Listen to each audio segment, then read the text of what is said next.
Good afternoon. I want to speak today to the unfolding situation in Afghanistan, the developments that have taken place in the last week, and the steps we're taking to address the rapidly evolving events. My national security team and I have been closely monitoring the situation on the ground in Afghanistan and moving quickly to execute the plans we had put in place to respond to every constituency, including the rapid collapse we're seeing now.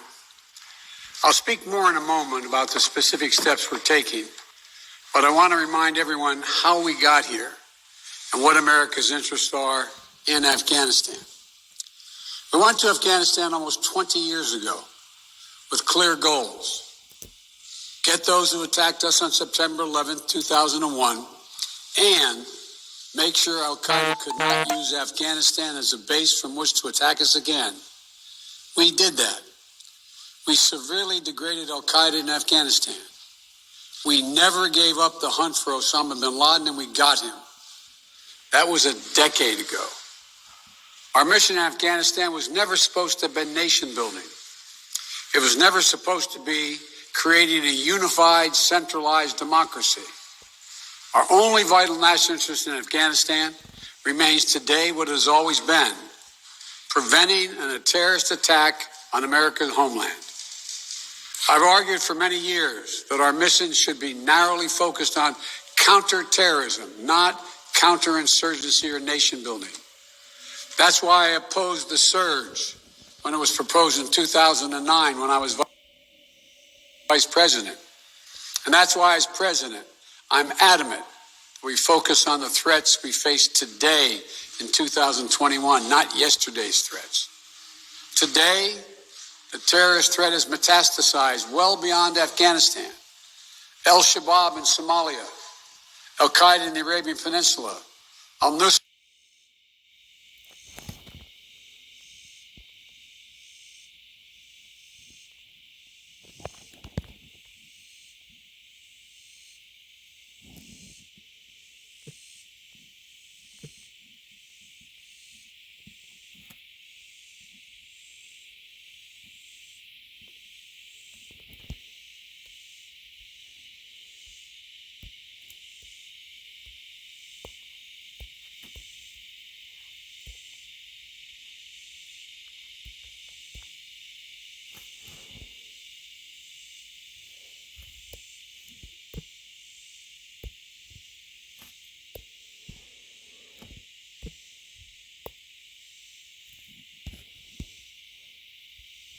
al-Nusra in Syria, ISIS attempting to create a caliphate in Syria and Iraq, and establishing affiliates in multiple countries in Africa and Asia. These threats warrant our attention and our resources. We conduct effective counterterrorism missions against terrorist groups in multiple countries where we don't have permanent military presence.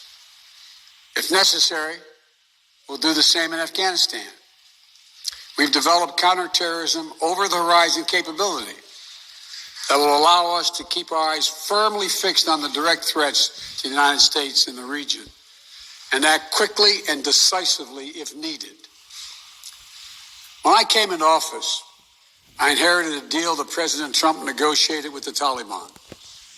Under his agreement, U.S. forces would be out of Afghanistan by May 1, 2021, just a little over 3 months after I took office. U.S. forces had already drawn down during the Trump administration from roughly 15,500 American forces to 2,500 troops in country. And the Taliban was at its strongest militarily since 2001.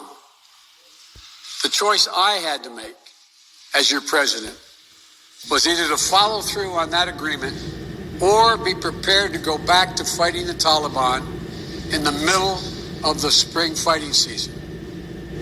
There would have been no ceasefire after May 1. There was no agreement protecting our forces after May 1. There was no status quo of stability without American casualties after May 1. There was only a cold reality of either following through on the agreement to withdraw our forces or escalating the conflict and sending thousands more American troops back into combat in Afghanistan, lurching into the third decade of conflict. I stand squarely behind my decision. After 20 years, I've learned the hard way that there was never a good time to withdraw U.S. forces. That's why we're still there. We were clear-eyed about the risk. We planned for every contingency, but I always promised the American people that I would be straight with you. The truth is, this did unfold more quickly than we had anticipated. So what's happened? Afghanistan political leaders gave up and fled the country. The Afghan military collapsed, sometime without trying to fight. If anything, the developments of the past week reinforced that ending U.S. military involvement in Afghanistan now was the right decision. American troops cannot and should not be fighting in a war and dying in a war that Afghan forces are not willing to fight for themselves. We spent over $1 trillion. We trained and equipped an Afghan military force with some 300,000 strong, incredibly well equipped, a force larger in size than the militaries of many of our NATO allies. We gave them every tool they could need. We paid their salaries, provided for the maintenance of their Air Force, something that Taliban doesn't have. Taliban does not have an Air Force. We provided close air support. We gave them every chance to determine their own future. What we could not provide them was the will to fight for that future. There are some very brave and capable Afghan special forces units and soldiers. But if Afghanistan is unable to mount any real resistance to the Taliban now, there is no chance that 1 year, 1 more year, 5 more years, or 20 more years, the U.S. military boots on the ground would have made any difference. Here's what I believe to my core.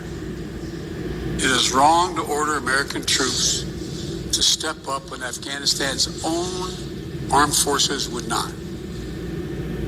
The political leaders of Afghanistan were unable to come together for the good of their people, unable to negotiate for the future of their country when the chips were down. They would never have done so while U.S. troops remained in Afghanistan, bearing the brunt of the fighting for them.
Our true strategic competitors, China and Russia, would love nothing more than the United States to continue to funnel billions of dollars in resources and attention into stabilizing Afghanistan indefinitely.